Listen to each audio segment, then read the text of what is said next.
শিবের মাথায় বেলপাতা দেওয়া হয়, তো আমাদের একটা প্রচলন রয়েছে যে বেলপাতার রস যদি খাওয়া যায় তাহলে পুরুষের কামবাসনা নষ্ট হয়ে যায়। আর দু একদিন পরেই আমাদের শিবরাত্রি। তো শিবরাত্রির দিনে আমরা আমাদের বাড়ির মেয়েরা বা আমরা অনেক পুরুষরাও শিবলিঙ্গের উপর জল ঢালি। কেউ বেলপাতা দেয়, কেউ গঙ্গার জল, কেউ ডাবের জল, কেউ দুগ্ধ, এগুলো দিয়ে শিবের লিঙ্গকে বা শিবলিঙ্গকে ধৌত করা হয়। তো আমার মনে একটা প্রশ্ন আসে যে এই শিবলিঙ্গ এটা কি শিবের যৌনাঙ্গ, নাকি এর ভিতরের কোনো অন্য অর্থ রয়েছে, বা এটা কোনো একটা প্রতীকী একটা সিম্বল বলতে পারেন। আসলে কি? আমরা যদি আমাদের বাচ্চাদেরকে শিবের মন্দিরে পাঠাই, শিবলিঙ্গর সামনে যায়, তারা যদি জিজ্ঞাসা করে যে এটা আসলে কি, এটা কি মূর্তি, আমরা অন্যান্য যে মূর্তিগুলোকে পুজো করি সেগুলো তবু বোঝা যায়, কিন্তু এটা কি? তো আমরা এই কথা থেকে এড়িয়ে যাই, হয় আমরা জানি না এড়িয়ে যাই, না হলে আমরা জেনেও এড়িয়ে যাই। তো এটা আসলে শিবের যৌনাঙ্গর মতোই দেখায়। শুধু শিবের যৌনাঙ্গ মানে পুরুষ যৌনাঙ্গ নয়, এটা নারী যৌনাঙ্গ এবং পুরুষ যৌনাঙ্গের সেই ঘনিষ্ঠ মুহূর্তেরও প্রতিরূপ হিসাবেও বোঝা যায় বা আমরা ফিল করতে পারি। তাহলে কি সত্যি এটা তাই?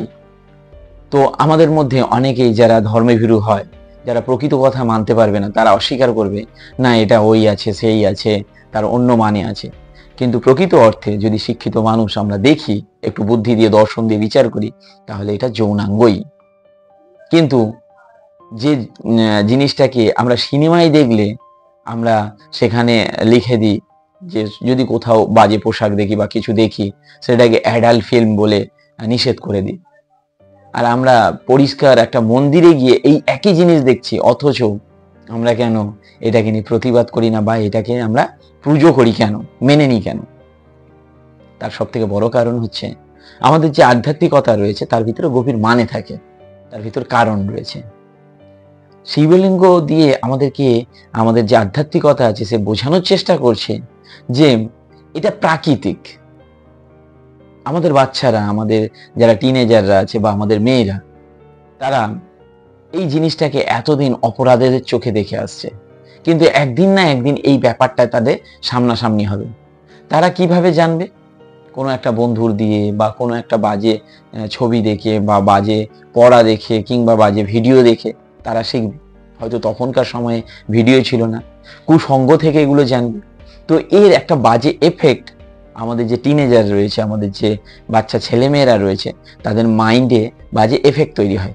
তারা এই বিষয়টাকে, এই পবিত্র বিষয়টাকে, মানে মূল উদ্দেশ্য হচ্ছে বিষয়টা পবিত্র, এটা ন্যাচারাল, এটা স্বাভাবিক, তো সেইটাকে প্রমাণ করবার জন্য এটাকে মন্দিরে ঠাঁই দেওয়া হয়েছে। এবং সঠিক পদ্ধতিতে তুমি বুঝে নাও, বা আমাদের অভিভাবককে বলে বুঝিয়ে দিচ্ছেন যে এটা খুব স্বাভাবিক, এটার মধ্যে কোনো পাপ বোধ নেই। এইটাকে বোঝানোর জন্য এটাকে মন্দিরে ঠাঁই দেওয়া হয়েছে এবং আমাদের মতো অভিভাবকদের, আমাদের থেকে যারা এই ব্যাপারটা অজ্ঞত, যারা জানে না, তাদেরকে বুঝিয়ে দিতে বলছে। তো সাধারণত আমাদের যে পুরুষ, কাছাকাছি পুরুষরা রয়েছে, ভাই হতে পারে, আপনার হাজব্যান্ড হতে পারে, আপনার দাদা হতে পারে, বন্ধু হতে পারে, এরা অনেক সময় কুসঙ্গে পড়ে এটাকে বিকৃতভাবে ব্যবহার করে বা আমাদের মধ্যে বিকৃত কামবাসনার জন্ম হয়। কারণ কি? সঠিক আমাদের যৌন শিক্ষা থাকে না। তো শিবরাত্রি বা শিবলিঙ্গর মধ্যে দিয়ে আমাদের সঠিক যৌন শিক্ষার একটা বলতে পারেন রূপ, বা একটা হচ্ছে প্রদর্শন, একটা হচ্ছে শিক্ষা বলতে পারেন যে এটাকে কোনো পাপ নেই। এবার আমরা ওখানে কি কি ব্যবহার করি দেখবেন, আমাদের যে বিকৃত কামবাসনা আছে, এই বিকৃত কামবাসনা বেশিরভাগ নেশাদ্রব্য থেকে আসে। আমরা যখন নেশা করি আমরা নিজেদেরকে ধরে রাখতে পারি না। যে কোনো ধরনের এই কাম রিলেটেড বা কামবাসনা রিলেটেড যে বড় বড় ঘটনাগুলো হয়, এগুলো নেশা না করলে সাধারণ মানুষ পারে না। হ্যাঁ, অনেক বিকৃত ঘটনাও রয়েছে যারা নেশা করেনি এমন করেছে। অর্থাৎ শিব বলছেন তোমার যত নোংরামি রয়েছে, গাঁজাটা কিংবা মদটা কিংবা অন্যান্য যে নেশাগুলো রয়েছে, সেইগুলো আমাকে অঞ্জলি দাও, আমার কাছে তোমরা ছেড়ে দাও, এবং তোমরা তোমাদের জীবন থেকে ওই বিষয়টাকে তোমাদের জীবন থেকে সরিয়ে নিয়ে তোমরা আমার কাছে উৎসর্গ করে যাও। তার মানে এমন নয় শিব গাঁজা খেতে বলছে, শিব নেশা করতে বলছে। শিব নেশা করতে বলে না, শিব গাঁজা খেতে বলে না। তোমার জীবনের নোংরামিগুলোকে তাকে উজাড় করে যাও। তার মাথায় বেলপাতা দেওয়া কেন হয়?